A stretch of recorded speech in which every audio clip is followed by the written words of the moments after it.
fazendo outra coisa. Eu lembro direitinho um dos meus professores, bem conhecido, o neurologista, o Dr. Manuel Jacobsen Teixeira, dizendo assim: olha, é muito complexo trabalhar com dor crônica, frustrante.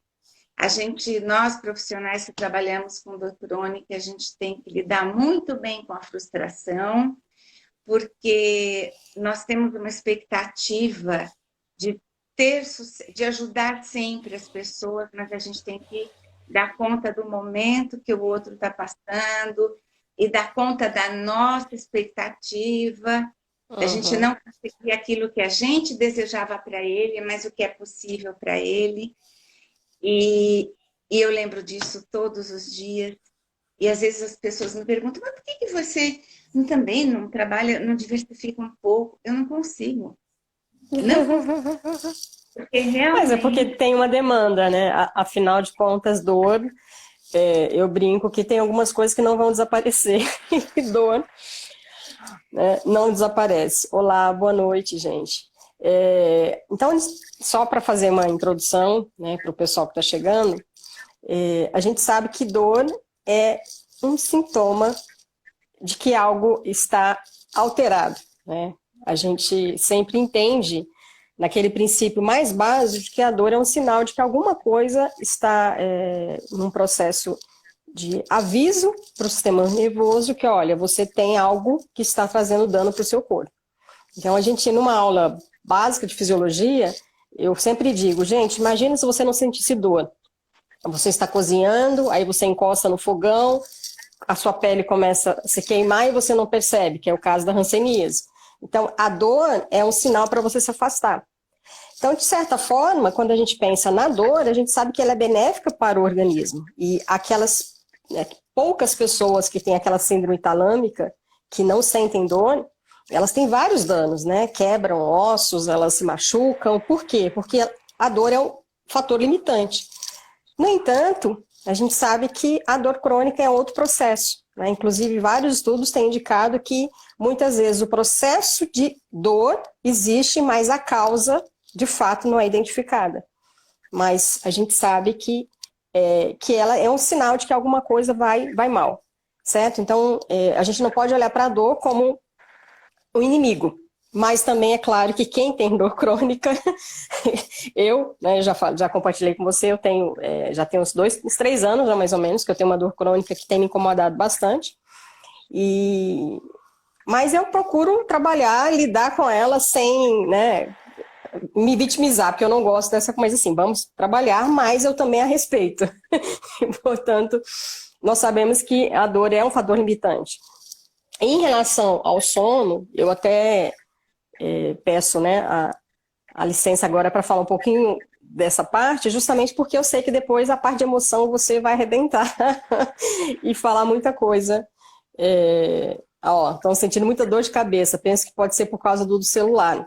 Então, gente, segundo uma revisão assim, relativamente recente, mostra exatamente, a gente sabe, né? Eu acho que, de forma geral, todo mundo já deve ter percebido, especialmente as mulheres, que quando você não dorme bem, no dia seguinte há o mal-estar. A perda de sono está associada com náusea, com tontura, mas também está associada à dor de cabeça. E é muito frequente relato de pessoas que falam, quem tem enxaqueca, por exemplo, olha, eu não posso dormir mal que eu desencadeie uma crise de enxaqueca. Então, a gente sabe que já tem essa relação. No entanto, se a gente observar, uma pessoa que sente dor, ela vai dormir bem? Pessoa que tem uma dor crônica, ela também, quer dizer, a própria dor crônica também torna o sono mais fragmentado, com mais dificuldade para iniciar. Então, nós temos uma relação que é bidirecional, certo? Privação de sono gera dor, e a dor gera privação de sono. Mas o interessante é que os estudos têm mostrado que a relação é mais no sentido de privação de sono e dor do que o contrário. Eu fiz uma revisão, estava lendo alguns artigos e eu fiquei assim, pensando, que curioso. Então, tem alguns casos de alguns processos patológicos que distúrbio de sono começou 1 ano antes. E depois que começou o processo de dor crônica. Então, mostrando que a perda de sono vai afetar, né, esse mecanismo e que não é completamente conhecido. Tá? Isso é só uma palhazinha, eu queria que você palhasse um pouquinho para eu não conversar sozinha aqui. Mas olha, doutora Luciana, em primeiro lugar, gente, eu estou aqui numa emoção, que eu estou com uma cientista, uma PhD, professora de fisiologia, que conhece tudo, e me chama para um bate-bola. Eu falei, Jesus, ilumina a minha cabeça. Imagina, é que eu sou uma pessoa curiosa. Então eu gosto de estudar um pouquinho de tudo, não sei de tudo, mas eu gosto de estudar um pouquinho de tudo. Mas não sei Mas tudo não, gente, pelo amor de Deus, tem alguns assuntos que eu nem abordo, né? Mas sabe que, olha, na minha área eu percebo assim, quanto mais eu estudo, quanto mais eu aprendo, menos eu sei. Porque é tudo muito rápido, as pesquisas, o que descobrem, os tratamentos. Fora que, é como eu falo para os meus pacientes, não existe uma fórmula pronta. Todo tratamento, ele meio que é ajustado a cada um. E tanto que eu digo para eles também, vocês precisam ser muito ativos no sentido de se colocar, de dizer o que está funcionando, o que não está, para que o tratamento vá sendo ajustado a você. Porque não tem alguma coisa que pode ser um pacote pronto para todo mundo. Então, a gente está realmente todo o tempo aprendendo, e eu acho isso fantástico. E no campo da dor, então, talvez seja um dos fatores que me prendem também, é sempre estar sentindo essa necessidade de atualizar. Quando você me chamou, a gente combinou da live, eu, ao mesmo tempo, vi uma pesquisa que a Aline da Fibromialgia Dor Diária fez em relação ao pessoal com fibromialgia e o que as pessoas estavam fazendo ou deixando de fazer nesse período da pandemia, da quarentena. E eu fiquei bastante assustada, né? Aí eu fui até pegar alguns dados que eu acho importante, eu acho que esses dados assim, de prevalência, de epidemiologia, eles ajudam todos nós, todo mundo da área ou não, a entender um pouquinho em que terreno que a gente está pisando, né? Pelo menos uns 2 anos para cá. E aí, a coisa é tão séria, considerando esse período específico da pandemia, porque eu fui verificar que de 2018 para cá, tanto no Brasil como no mundo, segundo a IASP, 35,5% da população, em média, tem dor crônica. É muita gente. E é muita gente sofrendo. 35% da população. Da população no mundo. E aí você entra na queixa. Mais ou menos 30% da população sofre de insônia. Não insônia crônica, mas tem sintomas. Tem ela como queixa. Quer dizer, olha aí, para você ver o quanto que é uma relação, né, muito alta, né? Muito alta, muito alta. Outra coisa, gente, a enxaqueca, ela é considerada a segunda causa de maior incapacitação, a segunda doença de maior incapacitação no mundo.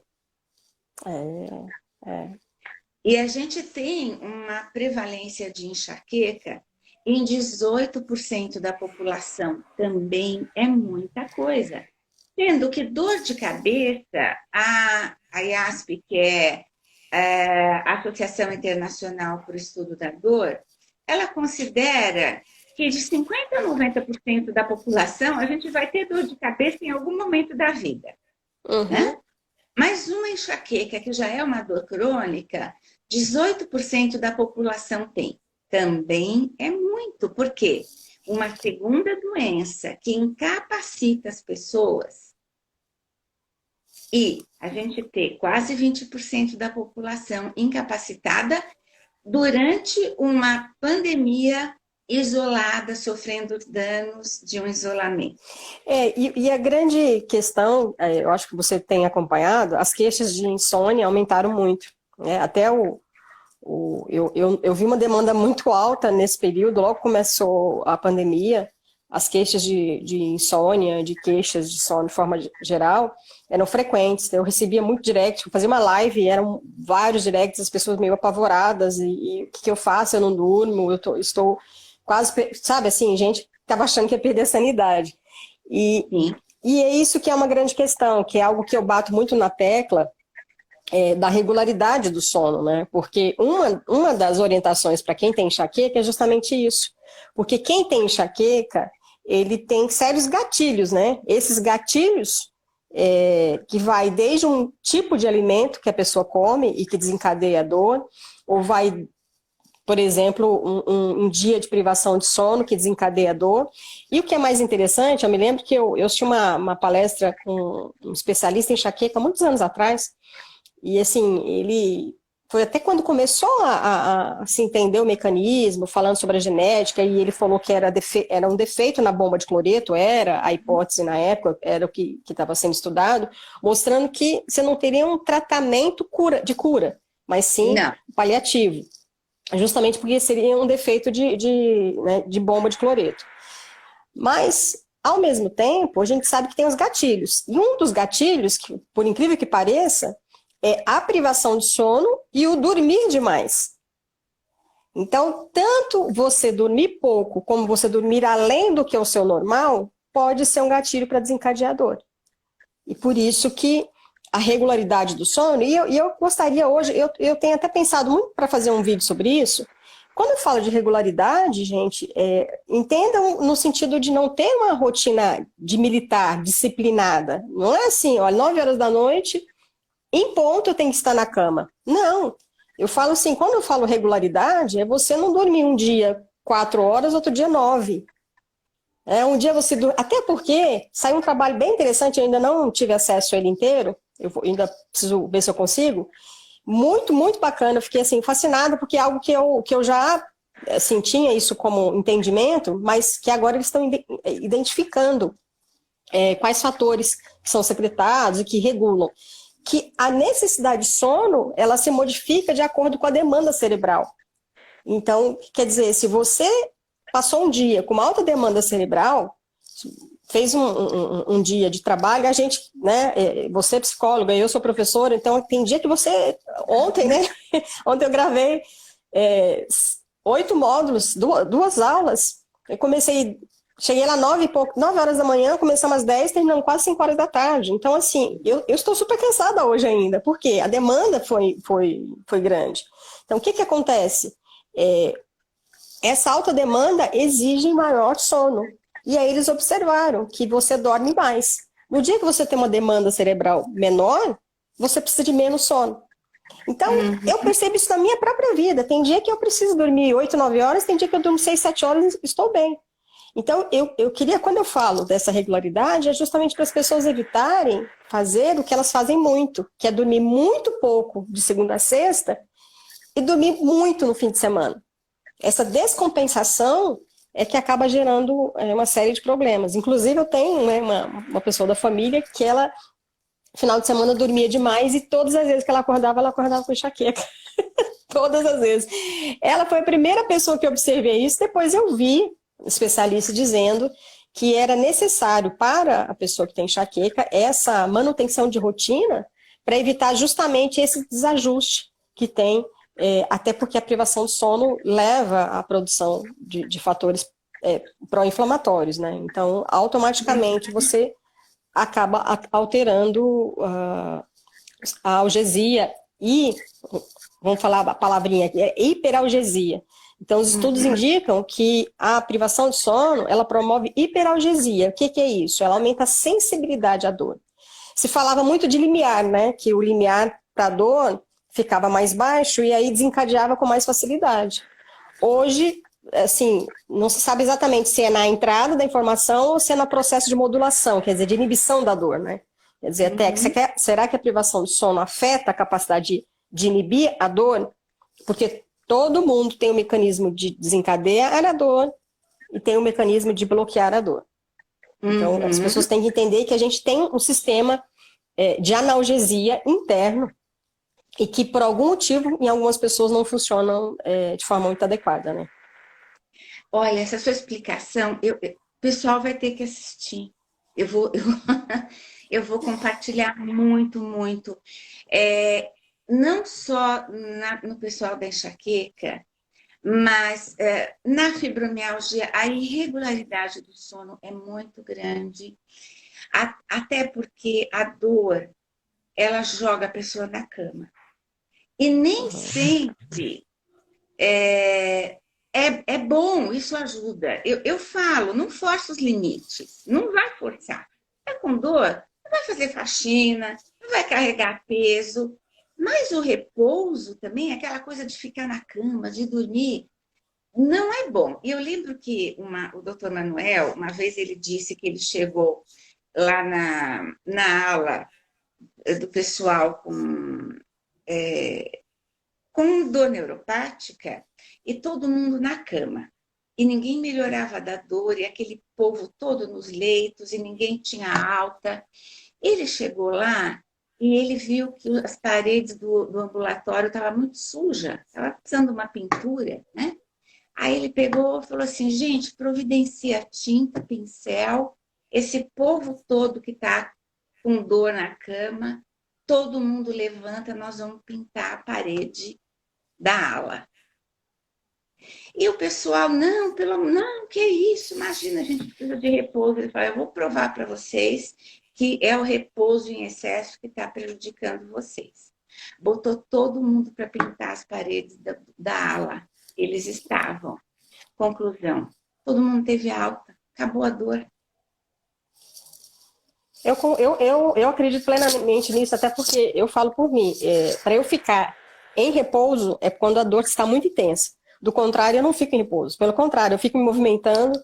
E eu já tive experiência de estar com dor, ir para fisioterapia, fazer, além, obviamente, que ele faz o processo de alongamento e aqueles de liberar os pontos, né? E depois eu fiz exercício físico. Eu fiz como se fosse uma academia. Obrigada, Vanessa. Amém. Então, assim, eu fiz exercício físico e aí depois que eu saí de lá, 1 hora depois eu não tinha dor nenhuma. Então, por quê? Porque a gente sabe que a atividade física libera endorfinas. Então, as pessoas têm que entender que o exercício físico, ele pode, orientado, né? Eu sempre digo isso, ele orientado, ele vai liberar endorfinas. E eu gosto de compartilhar também. Tem que escolher o que você vai fazer, aquilo que te dá prazer também, não é qualquer exercício físico. Então, a gente tem que pensar, eu acho muito legal isso que você está falando, que é demonstrado, quer dizer, gente, repouso ao invés de melhorar, pode piorar. Dormir demais, ao invés de melhorar, pode piorar. Então, por isso que eu gostaria de chamar a atenção justamente para essa rotina que é importante do sono e também da própria atividade. Como você mesmo disse, fazer uma faxina, fazer algo muito pesado, não vai dar certo. Você está com dor no ombro, você vai ficar fazendo movimentos repetitivos? Não. Mas você pode fazer algo mais, varrer uma casa, pode, sei lá, fazer alguma coisa, cozinhar. Eu ando rindo, eu falei com meu esposo que, assim, para mim, nesse momento, não sei. Eu estou lavando a louça, eu estou tendo ideias. Meu cérebro não para. E aí, eu estou lavando a louça, é o momento que eu estou tendo mais ideias, e assim, eu estou tendo que anotar, porque, gente, eu preciso falar isso com a Rosana. Então, gente, o que acontece? É importante tirar o foco também daquilo que você está sentindo. Está doendo? Tira o foco. Concentre em outra coisa, sabe? Nem que seja, assistam alguma coisa ou vá conversar com alguém. A gente precisa, às vezes, simplesmente tirar o foco daquilo que está desencadeando, vai ajudar também no processo. Eu já curei uma dor de cabeça conversando com meu namorado na época no telefone. Eu estava com dor de cabeça, fiquei batendo papo, quando eu vi a dor tinha sumido. Por quê? Liberei endorfinas. Sem dúvida. Mas eu cheguei muito em chegar no consultório para atender com dor de cabeça. E pensando, meu Deus, né? Eu atender com dor é chato, né? Com dor de cabeça. No primeiro paciente terminou o atendimento, ele saiu da sala, minha dor de cabeça tinha ido embora. Porque a gente se distrai. E essa menina, essa Aline da fibromialgia dor diária, como ela é muito atuante no Instagram, é interessante as postagens que ela coloca. Aí eu já assisti aquela live com ela, eu achei bacana. Depois eu queria que você compartilhasse um pouco esse ponto de vista dela. É interessante o que ela coloca, porque ela fala muito, ela é uma pessoa que tem fibromialgia, que faz mestrado em farmácia, ou já está fazendo doutorado, ela enfrenta, mas ao mesmo tempo ela também descansa, faz exercícios de respiração, de yoga. Porém, a Aline fez uma pesquisa e olha, gente, fibromialgia também é muito preocupante, porque nós temos no Brasil 4 milhões de pessoas com fibromialgia. E que, assim como... E olha, a Aline, que tem todo um conhecimento, ela está sempre fazendo lives, ela está sempre trazendo informações e que ela também está se trabalhando muito, ela tem apresentado, ela fala das dificuldades que ela tem vivenciado durante a quarentena. E para a gente parar e pensar outra vez, 4 milhões de pessoas é muita gente. Mulher com endometriose... Como é que é o nome? Estão perguntando, só te interrompendo, estão perguntando o nome do perfil dela? Fibromialgia dor diária, no Instagram. Fibromialgia dor diária. É interessante de vocês acompanharem. Gente, mulheres com endometriose, eu estou querendo passar aqui um pouco para a gente entender, porque tudo que você está falando está afetando essas pessoas, doutora Luciane. Mulheres com endometriose, nós temos no Brasil de 10 a 15% da população feminina que a maioria está sofrendo com grande incapacitação. Agora, eu tenho muitos pacientes com endometriose que estão trocando o dia pela noite. Elas estão passando a madrugada inteira acordadas e dormindo o dia inteiro. E não estão se alimentando direito, porque dormem o dia inteiro. E qual a explicação delas? E por que elas chegaram a esse ponto de inversão de dia e noite? Porque durante o dia tem mais movimento em casa, além do movimento, tem uma questão também, e aí entra num dos fatores da modulação da dor, que é a parte emocional das relações interpessoais. As mulheres com endometriose, normalmente, a grande maioria, elas têm família, esposo, filhos,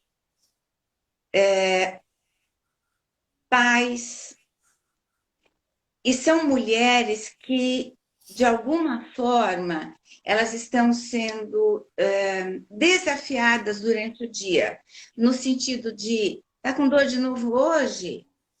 Você está muito deitada, levanta para comer.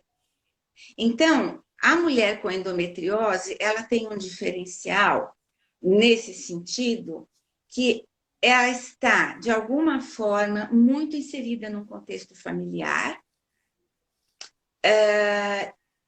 em que ela se sente responsável pelo que tem, muito cobrada, com medo de como a doença está afetando a relação conjugal.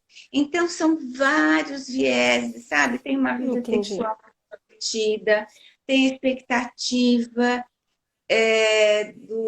do cuidado, da presença do marido, do esposo, do namorado, de não abandoná-la, porque sozinha vai ser mais difícil. da incapacitação que a endometriose gera e da dependência financeira. É uma doença que precisa demais do cuidado da saúde pública. E essas mulheres, 10 a 15% da população feminina, está sofrendo muito e está trocando o dia pela noite. É uma Porque a forma noite de fuga, né? Na verdade, então. Você foge do confronto e aí, dessa forma, você. É a forma que elas encontraram de lidar com esse problema de relação. Nossa, é e a difícil, né? E à noite elas têm tranquilidade. Aí tem tranquilidade para curtir o silêncio, Uhum, para fazer o que gostam, para se distrair. E durante o dia elas preferem dormir para, de alguma forma, se proteger da demanda externa no meio ambiente. entendi. Então, a E dor, ela acaba, no final acaba agravando, né? Porque você não consegue fazer as atividades de casa, obviamente o marido vai cobrar, isso acaba piorando também a relação, né? sempre. E os filhos em casa, né? Durante o Uhum, dia também agora, exigindo, tem aulas. Então, para as mulheres, e aí eu falo no público feminino, porque endometriose é uma doença que praticamente quase a totalidade da população afeta o público feminino, né? uhum, Tem aí uhum. alguns relatos, alguns estudos também de homens, mas é bem pequeno. E falando em dor neuropática, que é a dor crônica, nós temos 10% da população com dor neuropática, que é aquela dor que deixou de ser uma dor aguda útil, né? Então é aquela dor nociceptiva, que é o que você disse. Então o dente começou a doer, é uma dor muito útil, né? Porque está Uhum, dizendo que exato. tem alguma coisa com o meu dente, eu estou precisando ir no dentista, não é mesmo? Agora, fui lá no dentista, ele fez o tratamento, de repente foi um canal, enfim, cuidou, não existe mais aquela doença, aquela dor de origem primária, e passa um mês, dois, três, o dente está bom e a dor continua. Uhum. E aí é o mecanismo de sensibilização que, infelizmente, mas dentro da psicologia, como é que você consegue ajudar essas pessoas? Então, aí o que eu observo?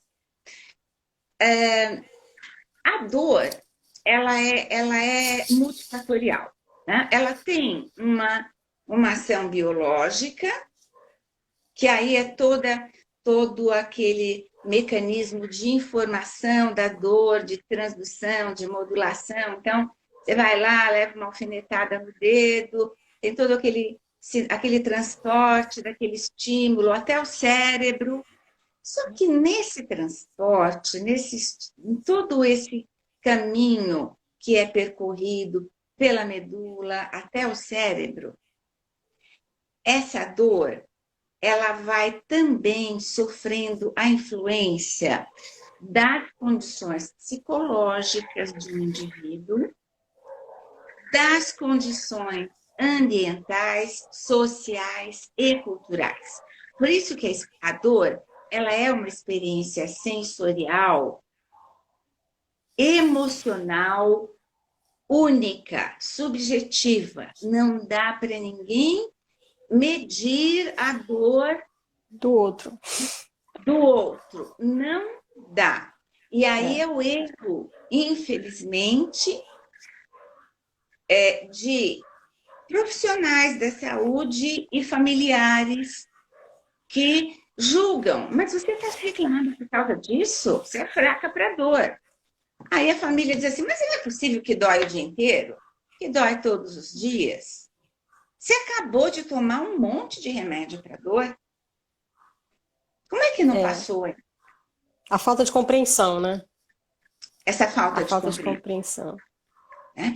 E quem está com dor também não está com paciência, nem com estímulo, nem com vontade de ficar falando muito. Então, essa pessoa se isola. E ao se isolar, ela não tem o que Freud dizia e os psicanalistas falam da catarse, de colocar isso para fora. Uhum. Não colocando para fora, essa dor, ela vai virando uma bomba interna que vai aumentando o estresse, a produção de cortisol, e aí começa o ciclo, né? Que aí não para, né? Mais estresse, mais tensão, mais dor. Mais estresse, mais tensão, mais dor. E junto o sono, né? Uhum. Uhum. Mais estresse, mais tensão, mais dor, menos sono. E esse ciclo continua, continua, continua. Enquanto essa pessoa com dor não conseguir colocar essa dor para fora, transformar isso que está completamente subjetivo, abstrato dentro da cabeça dela, enquanto ela não concretizar essa dor em uma ação, é o que alguns dizem na dor psicossomática. Alguns vêm para mim e falam assim: ah, o médico falou que a minha dor não é eu não tenho dor nenhuma. A minha dor é psicológica. Ele já fez todos os exames e eu não tenho dor. Eu não Não tem tenho uma problema. causa. Não tem uma Não causa, é tem isso? causa. Não tem causa. A minha dor é psicológica. Aí eu digo assim: olha, você veio aqui por causa de uma dor? Tá? Você sente a dor no corpo? Sinto, mas a minha dor é psicológica. Aí eu falo: não, eu sinto muito, essa dor não é psicológica. Um componente é sim psicológico. Mas você tem aí algum estímulo no seu corpo que está mantendo essa dor. Pode ser uma dor crônica, uma dor que cronificou. E é difícil identificar uma dor crônica por exame de imagem. O médico vai olhar e realmente falar: não, você está inventando. Você está com problema psicológico, você está com estresse. Até porque se fala muito da sensibilização da região dos terminais, né? Então, não tem ressonância, não tem tomografia que consegue ver aumento de receptores. Isso existe. Então, por exemplo, a pessoa teve uma lesão naquela região, para o pessoal entender. Então, suponhamos que você tenha 3 terminais ali, né, de receptores que detectam a dor. Teve uma lesão, produziu substâncias inflamatórias, e essa região ela ficou estimulada. Depois de um tempo, aqueles terminais aumentam. Então, existe uma grande quantidade de recepção e que exame que vai detectar isso? Não existe. Esse tipo de exame a gente faz num experimento, que você corta um pedaço, por exemplo, de um animal que você estimulou, vai lá, faz uma histologia, aí faz uma microscopia. Quer dizer, eu acho até estranho, né, um médico falar, essa dor é psicológica. Como assim psicológica, né? Doutora Luciane, é assustador. É Com assustador. respeito ao grande número de médicos maravilhosos que salvam muitas pessoas com dor crônica, porque quando a pessoa chega lá, depois de uma peregrinação, e eu não culpo esses outros profissionais da área da saúde, por quê? Porque nem todo profissional consegue ser especialista em tudo e saber tudo, Uhum. né? Então, vai passar por um enfermeiro no pronto atendimento, por um plantonista, que não tem todas essas informações necessariamente, e nem o curso de medicina tem em muitos currículos esse tipo de disciplina. Então, mulher com endometriose, olha, é peregrinação. De cólica, não, mas o que você tem é cólica. Uma endometriose leva de 10 a 15 anos para ser diagnosticada. Quando ela é diagnosticada, em muitos casos, ela já atingiu o intestino, ela já Eu conheço atingiu a caso. bexiga. As lesões neuronais são grandes. E é o que você disse, uma lesão em um nervo, quem é que descobre? Que Uhum. exame de imagem detecta uma lesão em um nervo? E o Não intestino, tem. você ensina isso muito melhor do que a gente, do que eu, o quanto de terminações nervosas tem no intestino. Uhum, O uhum. quanto o intestino, ele é um órgão super atingido por uma endometriose profunda, que demora para ser diagnosticada.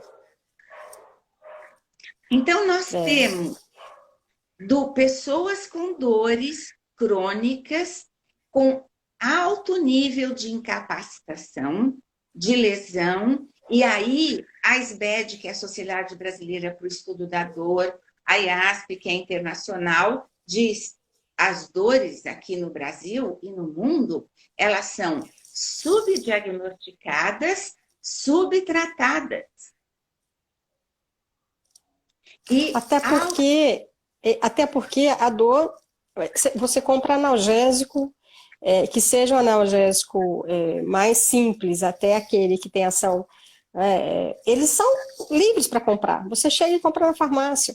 Então, há uma automedicação muito grande e, infelizmente, esse processo de automedicação, ele acaba cronificando uma condição que poderia ter sido, se identificado, como você mesmo disse, se essa endometriose tivesse identificada mais precocemente, o tratamento teria sido outro. teria sido. E o que você está Doutora dizendo? Cláudia, temos outra doutora querida chegando aí, nossa, minha colega e amiga. Bacana, legal. E o que você está dizendo, doutora Luciane, gente, pelo amor de Deus, ouçam o que ela disse. A dor cronifica por excesso, por abuso de analgésico. E as pessoas, elas estão tomando uma dose de analgésico, aí vem a tolerância, aí elas aumentam para 2 doses, para 3, para 4. Quanto mais abuso de analgésico, menos ele faz efeito, e aí a dor crônica e o tratamento é muito difícil. E aí é por isso que tanto pedem, não se mediquem, não se automediquem, por favor. Tem uma dor que está ali, está presente, essa dor não foi embora, vai ao médico, vai descobrir. Não tem importância que 1, 2 médicos, 3 não satisfizeram. Vai ter um que vai te ouvir e vai entender o que está acontecendo.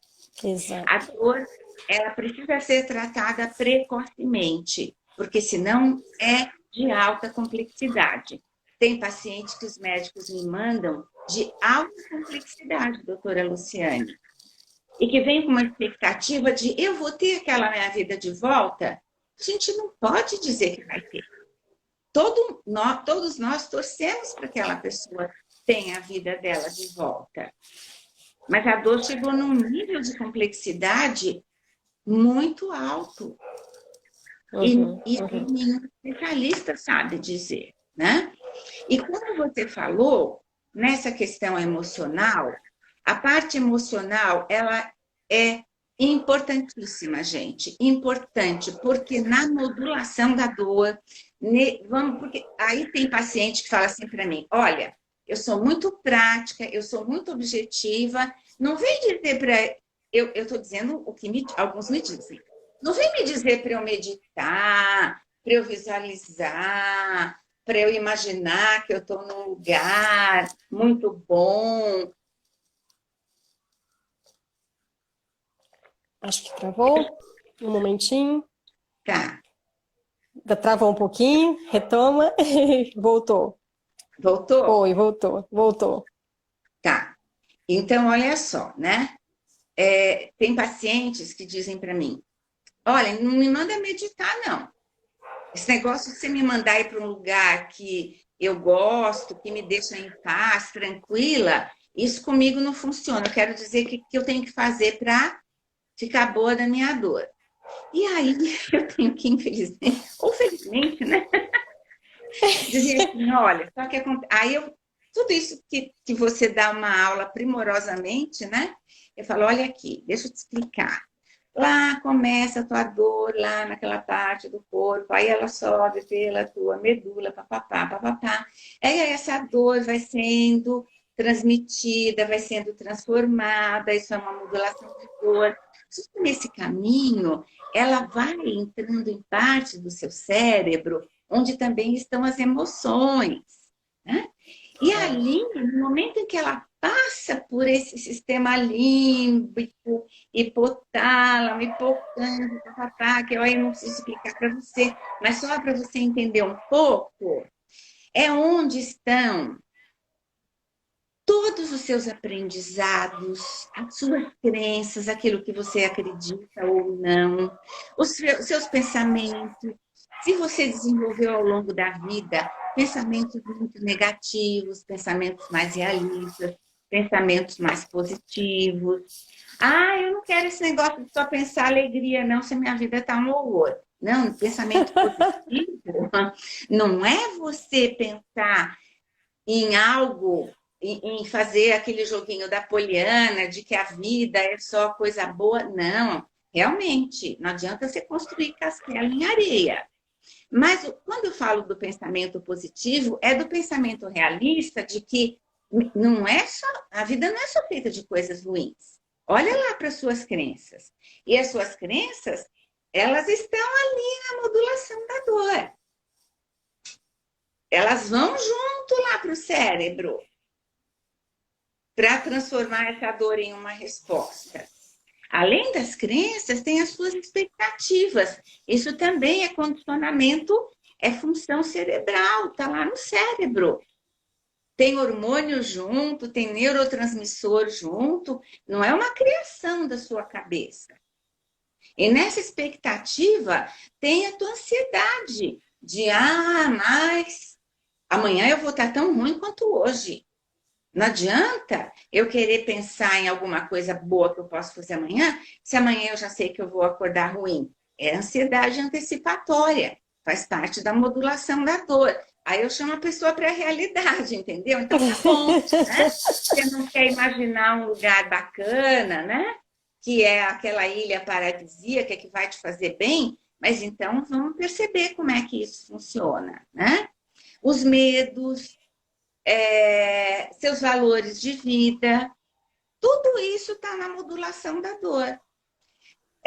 Os condicionamentos que você foi tendo ao longo da vida, se você foi condicionada ou condicionado só a acreditar que eu não posso ter alegria, porque se eu tiver alegria, amanhã eu vou chorar. Não é? Isso é uma crença. Eu me lembro quando eu era mais jovem, se acontecesse uma coisa muito legal, não, ia vir uma tragédia na sequência. Se eu estou muito feliz, e eu fiquei um dia assim, pensando nisso, né? Depois eu fui me tornando adulta, fui começando a trabalhar nisso, eu pensei, gente, por que em algum momento você aprendeu isso? Aí eu comecei a observar na televisão. Isso está na televisão, isso está nos programas que nós assistimos. Não fala muito não, porque senão vai dar errado. Então, começa a perceber que existe uma série de crenças que estão o tempo inteiro diante dos seus olhos, e aí eu fico pensando isso que você está falando agora, quer dizer, por que a pessoa, eu sou prática, eu sou objetiva, eu quero melhorar, mas eu não aceito a sua proposta. Ela já vem de antemão determinando como é que é o tratamento. Uma pessoa dessa não está aberta, certo? Ela não está aberta, então, para o aprendizado. Sim, mas aí na hora que ela eu começo a falar a língua, porque a gente tem que falar a linguagem do paciente, né? É a partir do que ele acredita, que é a empatia, né? Eu tenho que entrar no meio dele para poder trazê-lo para uma consciência mais real da vida. E aí, então, eu uso a linguagem dela. Então, tá bom. Você quer o objetivo? Vamos lá no objetivo, né? No que é objetivamente mostrável, né? Você pode observar, observável. E aí, esse condicionamento, ele é familiar, ele é cultural. Por quê? Não existe, e aí eu também falo muito isso. Gente, não existe um mundo ideal. Não existe condição ideal. Não tem aquilo de nunca mais dor. Pacientes com dor crônica são aqueles recuperados que eu tenho pacientes que vieram com dor crônica, que saíram em alta, e quem se dá alta é a própria pessoa, porque zeraram a dor. Eu já veio pessoa para mim com múltiplas fraturas na coluna, e que eu achei que era uma pessoa que não ia zerar a dor nunca. Essa pessoa zerou a dor. Como eu também já tive, tenho pacientes com quadro de enxaqueca, fibromialgia, muita dor, não zerou a dor, mas não percebe a dor, não sente a dor, tem uma super qualidade de vida, relacionamento saudável, profissão realizada na profissão, e fala assim para mim, Regina, você sabe que quando eu paro, eu falo assim, nossa, cadê a dor? Aí eu vejo que ela tá lá, mas eu não Não presto mais presta atenção, atenção. Interessante, né? né? E como Então, conseguir isso? A gente está, né, faltando aí 7 minutinhos, mas aí, o que você poderia dizer? Eu sei que é um trabalho, né? Eu olha, sei que é um trabalho, mas a gente vou é um tentar. trabalho longo, mas assim, como é que a Eu pessoa começo começa a essa falar, caminhada? mas agora eu vou sintetizar. Gente, meditação altera o funcionamento do teu cérebro e a modulação da dor. Então, quem gosta de meditar, continue. Por quê? Quanto mais você vai para o lugar ideal que te faz bem, mesmo que seja uma fantasia, mais o teu cérebro começa a acreditar que aquilo é verdadeiro. Ele começa a agir e se condicionar a uma condição psicofisiológica relaxante. Então, é um treino e que funciona mesmo. Quem não gosta de Então, meditar, isso é o que você está completando, quer dizer, além do processo que eu falo muito no sono, na parte de ventilação, no sentido de controle autonômico, né? Simpático para simpático. Isso você já está falando, você está acrescentando, quer dizer, então o fato de eu imaginar, não somente controlando a respiração, mas também imaginando um outro ambiente que isso potencializa o efeito da meditação. exatamente. Agora, Interessante, interessante. quem não gosta de meditação, só respira, por favor. Por quê? Quem respira curto, normalmente é quem está ansioso, está com dor, respira curtinho. Na respiração curta, que mensagem que você está mandando para o seu cérebro? Perigo, estresse, cortisol, que é o hormônio do estresse. Quanto mais respiração curta, mais estresse, mais tensão, mais cortisol, mais dor, mais insônia. Aquela respiração, eu tenho um vídeo de respiração diafragmática no meu IGTV, tá? A respiração diafragmática, e tem um outro vídeo que ensina a respirar para aliviar as tensões. É só respiração, não precisa usar o lugar da fantasia. Já diminui a produção de cortisol e traz mais endorfina, mais equilíbrio hormonal e sensação de paz, de relaxamento, tá? Porque menos cortisol, menos estresse, menos tensão, e é a respiração longa que faz isso, tá bom? Porque entra ar puro, entra oxigênio, massageia teu corpo todo e diminui todos esses efeitos nocivos da dor e da falta de sono. Outra coisa, gente, para transformar a emoção em algo concreto, coloca para fora. Como é que você coloca para fora? Não xinga o outro, tá? Você vai Não descarrega a raiva, né? Não, você está destilando o veneno que você engoliu. Não faz isso, tá bom? Transforma essa dor em construção. Esse veneno, essa intoxicação, coloca para fora de uma forma que saia de você e não volte mais. Isso a gente faz com as mãos, não é no celular, tá bom?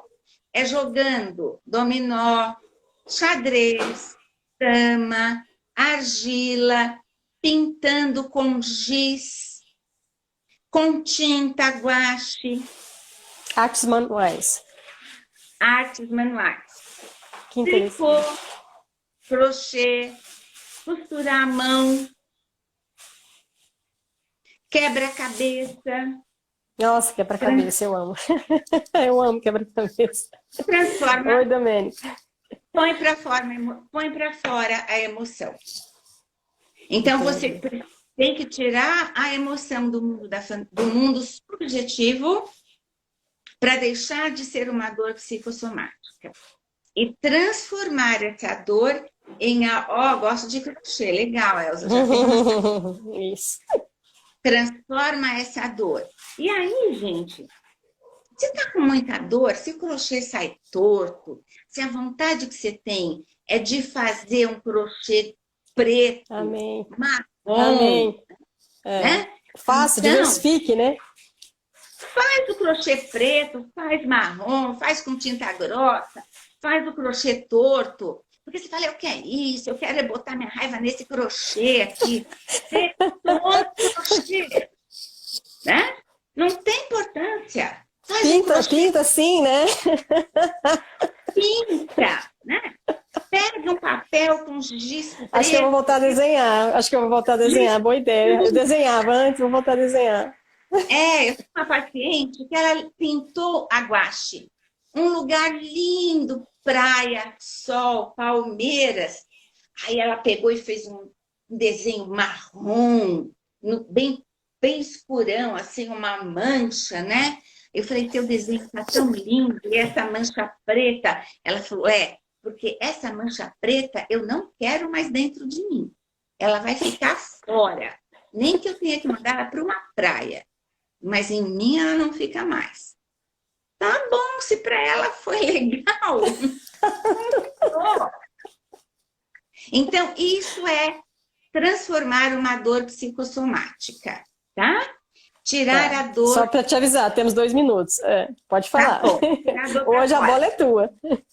Tá, gente, outra coisa. Quem quiser ler, Teoria do Portão da Comporta, de Melzack e Wall, tá? Eu não quero escrever para não perder tempo. Teoria da Comporta. Depois você me passa e eu escrevo depois. Pode. Melzack e Wall. Esses dois grandes cientistas, pesquisadores em dor, eles mostram que quando tem alguma situação em que você vai sofrer muita dor, se você entra num estímulo de grande prazer, Estamos acabando. 20 segundos.